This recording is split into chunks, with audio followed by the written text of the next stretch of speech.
नमस्कार. GR महाराष्ट्र या चॅनलवर आपले स्वागत आहे. चॅनल लवकरात लवकर सबस्क्राईब करून ठेवा. 8व्या वेतन आयोगाबाबत सरकारी कर्मचाऱ्यांसाठी आत्ताच्या घडीची सर्वात मोठी बातमी समोर आली आहे. चला पाहूया सविस्तर माहिती. 8व्या वेतन आयोगाच्या शिफारसी तयार होण्यासाठी अजून वेळ लागणार आहे.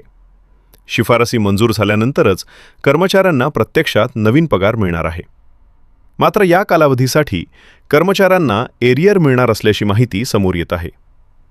केंद्र सरकारी कर्मचारी 8व्या वेतन आयोगाची आतुरतेने वाट पाहत आहेत. यासाठी समिती स्थापन करण्यात आली आहे आणि समितीच्या शिफारसींनंतरच वेतन आयोग लागू केला जाणार आहे. दरम्यान या शिफारसी तयार होण्यासाठी 1 वर्षापेक्षा जास्त कालावधी लागू शकतो आणि या संपूर्ण कालावधीसाठी कर्मचाऱ्यांना एरियर मिळण्याची शक्यता आहे. 8व्या वेतन आयोगाच्या शिफारसी फिटमेंट फॅक्टरच्या आधारावर लागू होण्याची शक्यता वर्तवली जात आहे. या शिफारसी जानेवारी 2026 पासून लागू होऊ शकतात. त्यामुळे त्यावेळेपासून कर्मचाऱ्यांना एरियर मिळण्याची शक्यता आहे आणि अंदाजे 18 ते 24 महिन्यांचा एरियर मिळू शकतो.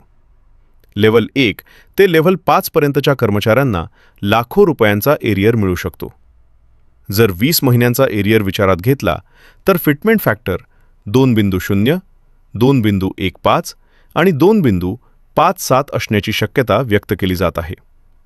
7व्या वेतन आयोगात लेव्हल 1 कर्मचाऱ्यांची बेसिक सॅलरी 18,000 रुपये आहे, तर लेव्हल 5 कर्मचाऱ्यांची बेसिक सॅलरी 29,200 रुपये आहे. 8व्या वेतन आयोगानुसार 20 महिन्यांचा एरियर साधारण 3,60,000 ते 9,17,000 रुपयांपर्यंत मिळू शकतो. एरियरची गणना करताना फिटमेंट फॅक्टर लागू करून नवीन बेसिक सॅलरी ठरवली जाते.